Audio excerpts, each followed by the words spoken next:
ভাইটা হবরে খান দেরি হইয়া যায়, হাতু লাগে ঈদের নমাজ ভরিও হালায়। ভাইটা হবরে খান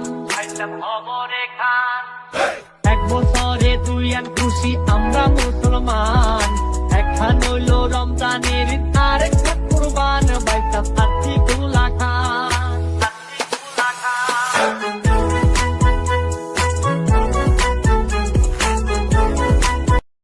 তাকাব্বাল্লাহু মিন্না ওয়া মিনকুম। বিসমিল্লাহির রহমানির রহিম। আসসালামু আলাইকুম ওয়া রাহমাতুল্লাহি ওয়া বারাকাতুহু। ত্যাগের মহিমায় মহিমান্বিত হোক সকলের জীবন। সম্প্রীতি, সৌন্দর্য, ভালোবাসা আর ত্যাগের বিনিময়ে ধনী গরিব নির্বিশেষে সকলের ঈদ হোক আনন্দময়। ঈদুল আজহা কেবল একটি ধর্মীয় উৎসব নয়, এটি আত্মত্যাগ ও ঈমানের পরীক্ষার একটা প্রতীক। মুসলমানরা বিশ্বাস করেন এই দিন আল্লাহর কাছে কৃতজ্ঞতা ও সমর্পণের একটি বড় উপলক্ষ। ঈদুল আজহা মূলত একটি আরবি বাক্যাংশ। এর অর্থ হলো ত্যাগের উৎসব। এই উৎসবের মূল প্রতিপাদ্য বিষয় হলো ত্যাগ করা।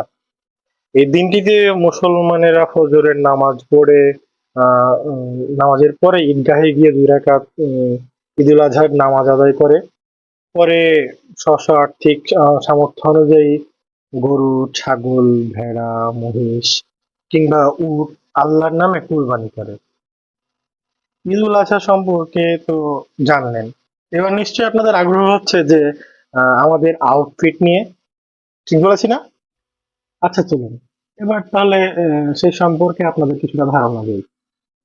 মোস্ট এক্সক্লুসিভ ডিজাইনের একটা আউটফিট, এখন পর্যন্ত আমাদের তৈরি করা সবচেয়ে এক্সপেন্সিভ ডিজাইনের একটা আউটফিট, যা দেখলে কিছুটা হলে অনুমান করা যায়। ফিমেল ড্রেসটি টোটাল 60 ইঞ্চি মতো লম্বা। তাহলে নিশ্চয়ই বুঝতে পারছেন এর পিছনে ঠিক কতটা পরিশ্রম গেছে। তাই অতি সম্মানের সাথে বিনীত অনুরোধ রইল আমার ক্লায়েন্টদের প্রতি, যাদের বাজেট নিয়ে কোনো প্রকার ইস্যু নেই, শুধুমাত্র তারাই নক করবেন। কারণ আমার পক্ষে স্টুডেন্ট বাজেটের মধ্যে এই আউটফিট মেক করে দেওয়া একেবারেই পসিবল না। তো সবাই ভালো থাকবেন, সুস্থ থাকবেন। আমার বাচ্চাদের সুস্থতা এবং দীর্ঘ হায়াতের জন্য অনেক অনেক বেশি দোয়া করবেন এবং আপনাদের বাচ্চাদের যত্ন রাখবেন। আজকের মতো এখানেই শেষ। আল্লাহ হাফেজ। আসসালামু আলাইকুম। জাযাকা আল্লাহ খাইরান।